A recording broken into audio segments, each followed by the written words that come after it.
ఏపీలో ఎమ్మెల్యే కోట ఎమ్మెల్సీ అభ్యర్థిని బీజేపీ ఖరారు చేసింది. పార్టీ సీనియర్ నేత సోమ్ వీర్రాజును అభ్యర్థిగా ఎంపిక చేశారు. కాసేపట్లో ఆయన నామినేషన్ దాఖలు చేయనున్నారు. కూటమిలో భాగంగా టీడీపీకి 3 ఎమ్మెల్సీ స్థానాలు, జనసేన బీజేపీలకు ఒక్కొక్కటి చొప్పున సీట్లు సర్దుబాటు చేశారు. జనసేన తరపున ఇప్పటికే నాగబాబు నామినేషన్ దాఖలు చేశారు.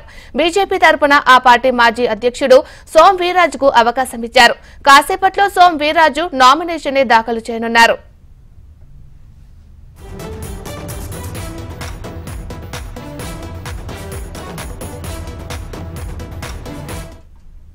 తీవ్ర కసరత్తు తర్వాత టీడీపీ తరపున కావలి గ్రీష్మ, బీద రవిచంద్ర, బీటీ నాయుడులకు అవకాశం కల్పించారు ఆ పార్టీ అధినేత చంద్రబాబు. టీడీపీ ప్రకటించిన ఎమ్మెల్సీ అభ్యర్థుల్లో బీద రవిచంద్ర, బీటీ నాయుడు వెనుకబడిన వర్గాలకు చెందినవారు కాగా, కావలి గ్రీష్మ ఎస్సీ వర్గానికి చెందినవారు. రాష్ట్రంలోని 3 ప్రాంతాల్లోంచి ఒక్కొక్కరిని ఎంపిక చేశారు. రాయలసీమ, కర్నూలు జిల్లా నుంచి బీటీ నాయుడుకి మరోసారి అవకాశం కల్పించారు. శ్రీకాకుళం జిల్లాకు చెందిన మాజీ స్పీకర్ ప్రతిభా భారతి కుమార్తె కావలి గ్రీష్మ ఎమ్మెల్సీగా అవకాశం ఇచ్చారు. ఇక పార్టీని మొదటి నుంచి అంటిపెట్టుకుని ఉన్న బీద రవిచంద్రకు ఎమ్మెల్సీ స్థానం కేటాయించారు. మరి ఇదే అంశానికి సంబంధించి మరింత సమాచారాన్ని మా ప్రతినిధి కాంతి లైవ్ లో అందిస్తారు. కాంతి.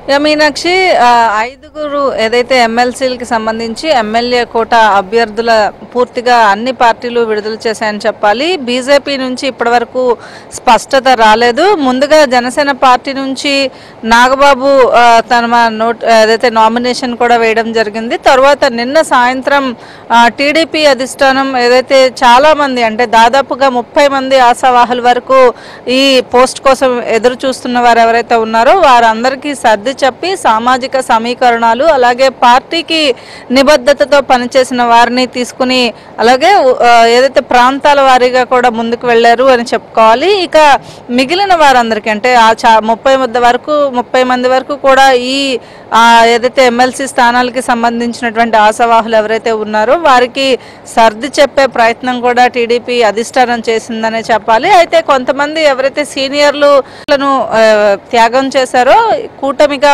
వెళ్తున్న నేపథ్యంలో వారందరికీ కూడా పూర్తిగా సహాయ సహకారాలన్నీ అందిస్తాము, ఖచ్చితంగా పార్టీ నుంచి ఎటువంటి ఇబ్బంది ఉండదని సర్ది చెప్పినప్పటికీ కూడా కొంత అసహనం వ్యక్తం చేసిన పరిస్థితి అయితే ప్రస్తుతం పార్టీలో కొనసాగుతున్నప్పటికీ కూడా పార్టీకి నిబద్ధతతో పనిచేసిన వారినే ముందుగా తీసుకున్నాం. ఖచ్చితంగా 2027లో దాదాపు 23 ఎమ్మెల్సీ స్థానాలు ఖాళీ అవుతాయి కాబట్టి వాటిలో మళ్ళీ కూడా అకామిడేట్ చేస్తాము అని మాట ఇచ్చినట్లుగా తెలుస్తా ఉంది. అయినప్పటికీ కూడా కొంత టీడీపీలో అయితే మాత్రం అసంతృప్తి అనేది కొనసాగుతుందని చెప్పాలి. ఇక బీజేపీ నుంచి లాస్ట్ మినిట్లో, అంటే 4 కూడా టీడీపీ నుంచి ఎమ్మెల్సీ ఇస్తారు. ఒక రాజ్యసభ ఏదైతే ఉందో విజయసాయిరెడ్డి రాజీనామా చేసినటువంటి రాజ్యసభ సీటుని బీజేపీకి కేటాయించాలని భావించినప్పటికీ కూడా ఆఖరి నిమిషం వరకు కూడా బీజేపీ ఖచ్చితంగా తమకు కూడా ఎమ్మెల్సీ స్థానం కావాలని పట్టుబట్టడంతో టీడీపీకి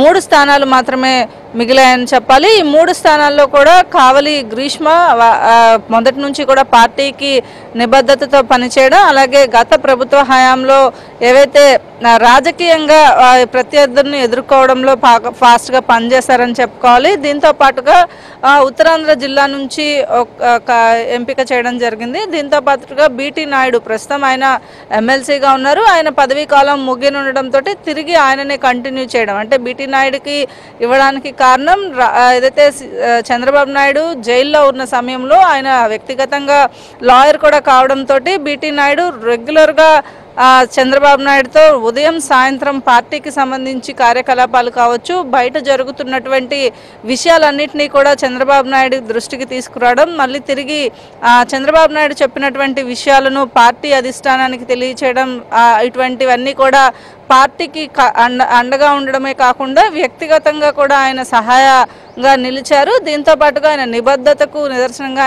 ఆయనకి సంబంధించినటువంటి ఏదైతే ఎమ్మెల్సీ ఉందో దానిని తిరిగి మళ్ళీ కూడా ఇవ్వడం జరిగింది. ఇక బీదా రవిచంద్రకి సంబంధించినంత వరకు కూడా ఈ బీదా రవిచంద్రకి కూడా మొదటి నుంచి పార్టీ కోసం కష్టపడిన వ్యక్తిగా పేరున్న నేపథ్యంలో ఆయనకు కేటాయించడం జరిగింది. ఇక పిఠాపురం నుంచి వర్మ, అలాగే కృష్ణా జిల్లాకి సంబంధించినటువంటి దేవినేని ఉమా లాంటి వారంతా కూడా తీవ్రమైనటువంటి నిరాశలో టీడీపీ సభ్యులు ఉన్నారని చెప్పుకోవాలి. ఇక బీజేపీ అధిష్టానం విషయానికి వస్తే బీజేపీ మాజీ ఎమ్మెల్సీగా పనిచేస్తున్నటువంటి సోమ్ వీర్రాజు అలాగే మాధవ్ ఇద్దరు కూడా రేస్లో ఉన్నప్పటికీ కూడా బీజేపీ అధిష్టానం సోమ్ వీర్రాజుకి ఈ అవకాశాన్ని కల్పించిందని చెప్పాలి. ఈ నేపథ్యంలో 5 పూర్తిగా ఏవైతే 29వ తేదీతో ఖాళీ అవుతున్నటువంటి ఎమ్మెల్సీ స్థానాలు ఉన్నాయో ఎమ్మెల్యే కోటాలో 3 పార్టీలకి సంబంధించినటువంటి అభ్యర్థులను ప్రకటించడంతో ఇప్పటికే నాగబాబు జనసేన నుంచి నామినేషన్ వేశారు కాబట్టి ఇక టీడీపీ బీజేపీ నుంచి